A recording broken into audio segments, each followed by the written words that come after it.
bantu tekan subscribe ya guys. Apa coba ini? Warnanya biru. Terus tulisannya penyegel plastik. Di dalam kotaknya ada kawat nikelin. Nah, kawat nikelin itu seperti ini nih. Lalu fungsi kawat nikelin ini untuk apa? Nah, kalian akan mengerti setelah kalian selesai nonton konten ini. Setelah saya coba ukur, panjang dari kawat nikelin ini sekitar 24 cm-an lah. Saya coba untuk colokin ke listrik alat ini. Lalu kita putar knob di posisi 5. Lalu di sini ada sampel yaitu bahan plastik warna hijau yang sudah bolong. Akan kita coba untuk merekatkan plastik ini supaya tidak bolong lagi dengan menggunakan alat ini. Setelah posisi pas, kita tekan aja tinggal beberapa detik dan ternyata langsung jadi guys. Yang tadi bolong sudah hilang guys. Loh kok bisa gitu ya? Ya iya dong. Ya karena ini biasa disebut dengan alat plastik sealer. Oke, untuk sampel kedua saya pilih plastik yang biasa dipakai untuk cover makanan nih. Nah ini agak tebal nih plastiknya. Jadi ternyata kita bisa menggunakan alat ini juga untuk merekatkan plastik kemasan yang biasa untuk cover makanan yang terbuat dari campuran aluminium. Rupanya beginilah cara mereka membuat kemasan untuk makanan yang dijual guys. Dan cara merekatkannya itu tidak terlalu lama ya, cuma beberapa detik jadi. Nah sebenarnya saya itu penasaran dengan alat yang mungkin mereka anggap ini sangat hebat ya, bisa merekatkan plastik dengan cara seperti itu. Pertanyaannya, kira-kira kalian penasaran juga nggak sih dengan isi yang ada di dalamnya ini? Sistem kerjanya seperti apa? Terus komponennya itu apa aja ya di dalamnya? Apa kita bongkar aja ya bareng-bareng supaya kita sama-sama tahu isinya itu apa aja? Tapi sebelum saya bongkar, bagi kalian yang ingin berbagi mendonasikan agar channel ini terus berkembang, kalian bisa lakukan hal ini. Sebelum dilanjutkan, kalian bisa dukung channel ini dengan cara donasi melalui saweria.co. Untuk link bisa dilihat di kolom deskripsi. Oke, kita langsung mulai aja pembongkarannya ya. Jadi kita mulai dari tangkai yang hitam ini ya. Ini sebenarnya terbuat dari bahan plastik. Secara teknis, ini hanya tangkai biasa yang gunanya hanya untuk menekan. Dan ternyata dia hanya dikunci dengan baut biasa. Oke, penasarannya sudah terbayar dan kita pasang lagi ya. Selanjutnya di sini ada bahan seperti karet. Karetnya ini karet yang tahan panas, guys. Jadi untuk pemasangannya itu hanya diselipkan di batangan aluminium. Bentuknya seperti ini. Warnanya itu krem dan ini ada bekas seperti kayak gosong ya. Karena dia bersentuhan langsung dengan benda yang sangat panas. Benda yang sangat panas itu ya kawat nikelin tadi. Nah, untuk pemasangan dan pelepasannya itu ternyata hanya diselongsongin aja nih karet.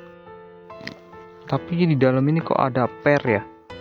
Ya coba kita bongkar dulu ya. Di dalam ini ada per 2 kayaknya. Ternyata ketika alat ini kita tekan, dia ngeper, rupanya pernya itu yang ada di sini ya.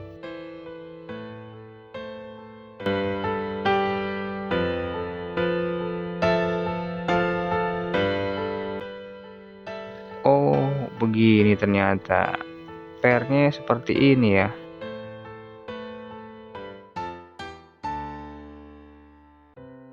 Kalau diukur pakai jari, ya mungkin seperti itulah ukurannya. Udah nggak penasaran lagi, kita tutup lagi.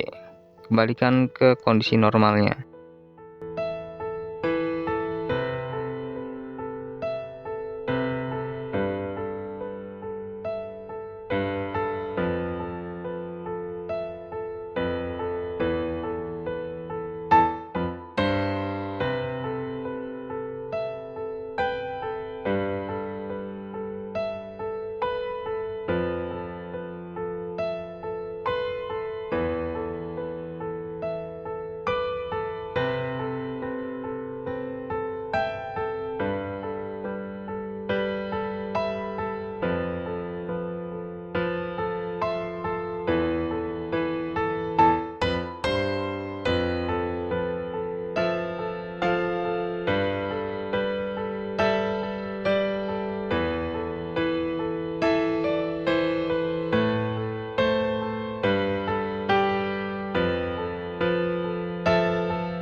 Oke, selanjutnya saya akan bongkar di bagian tengah ini nih. ini apa aja sih di dalamnya. Jadi di bagian luar ini hanya sebuah casing dari aluminium atau stainless ya, nggak tahu ini bahan apa gitu. Cuman kok ada karatnya dikit. Mungkin ini stainless campuran mungkin ya. Nggak tahu ini apa.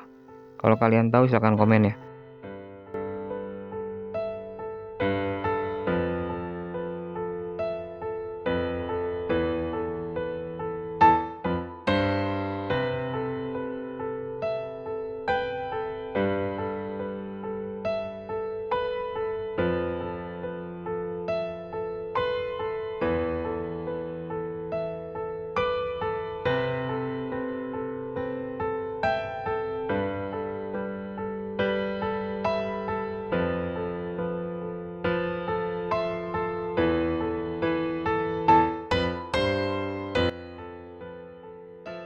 Nah, ada bahan putih nih.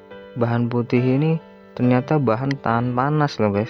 Fungsinya sebagai pelapis agar kawat nikelin tidak langsung ketemu sama plastik. Nah ini nih kawat nikelin. Seperti yang kita ukur tadi di awal ya. Jadi mungkin kalian yang belum tahu fungsi dari kawat nikelin adalah kawat nikelin ini akan panas ketika dialirin listrik ya. Jadi kawat nikelin ini adalah komponen utama di alat ini. Untuk melepasnya atau menggantinya, kita cukup melepas pengait yang ada di ujung-ujungnya. Terus di sini ada apa ini? Ini seperti kayak triplek, tapi bukan triplek. Tapi seperti kayak keramik, bukan keramik juga. Ini apa ya? Mungkin kalian tahu. Jika kalian tahu ini silakan komen ya. Jadi fungsinya berada di bawah kawat nikelin atau sebagai tatakan kawat nikelin. Pastinya dia tahan panas. Oke, bagian ini sudah terjawab ya. Jadi kita coba tutup dulu, lalu kita akan bongkar di bagian bawah.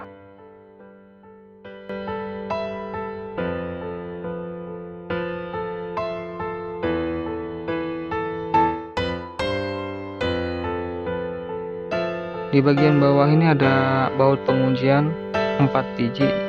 Jadi saya coba lepas dulu baut-bautnya.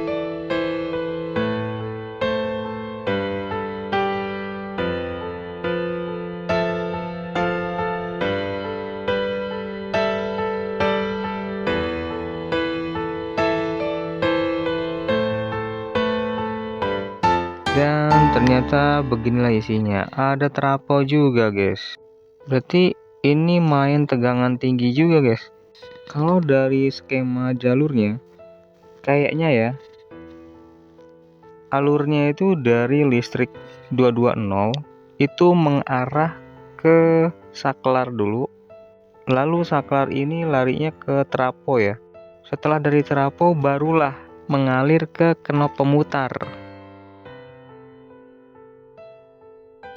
Kayaknya sih ya, kalau di skemain itu seperti inilah gambarannya guys.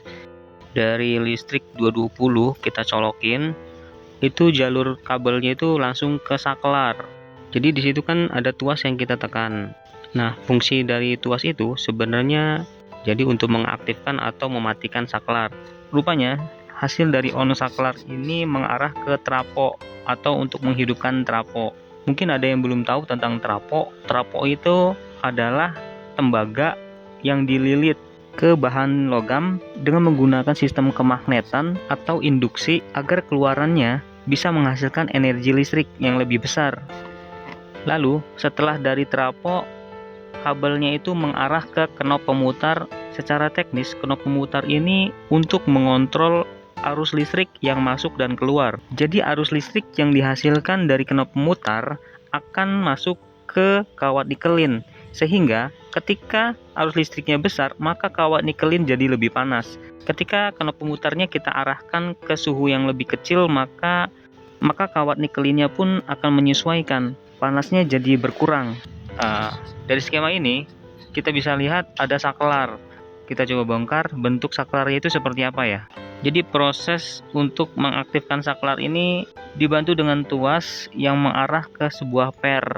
Nah, pernya ini fungsinya untuk mendorong dan melepas posisi tuas ke saklar ini.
Selanjutnya saya akan bongkar trafonya. Nah, ini yang trapo nih. Untuk kunciannya itu ada 4 baut panjang tembus ya.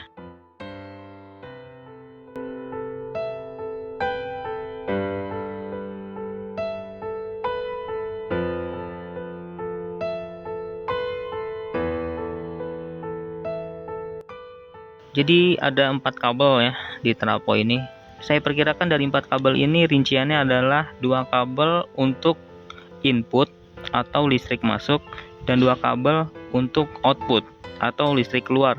Untuk 2 kabel yang listrik keluar atau output dari trapo ini, satu kabelnya itu langsung dikaitkan ke kawat nikelin, lalu satu kabelnya ke arah knob pemutar atau kontrol suhu.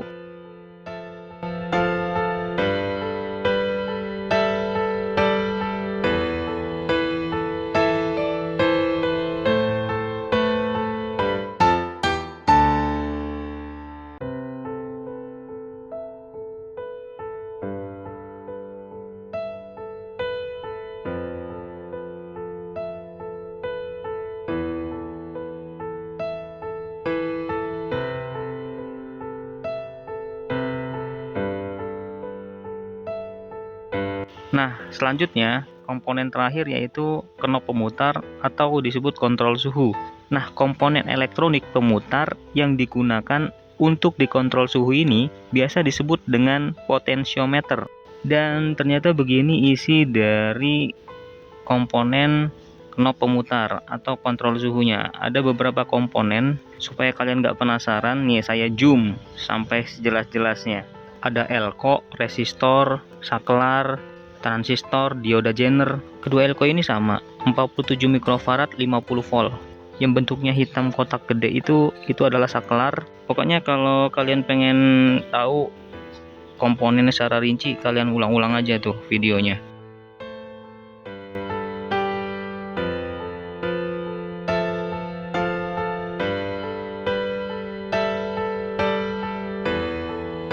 Dan begini bentuk jalur PCB-nya.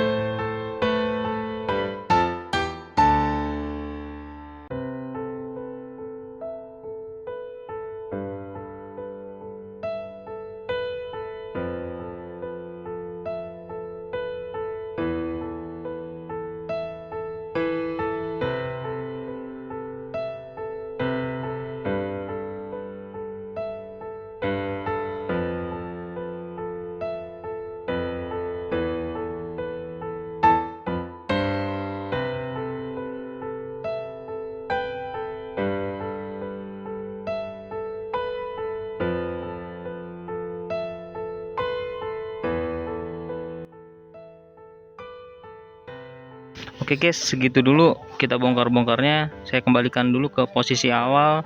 Apakah hasil dari bongkarnya itu malah jadi rusak atau masih normal? Kita coba colok lagi dan kita aktifkan, dan ternyata masih normal guys. Dan untuk kalian yang belum subscribe, jangan lupa tekan subscribe supaya nggak ketinggalan konten bongkar-bongkarnya lagi. Makasih guys.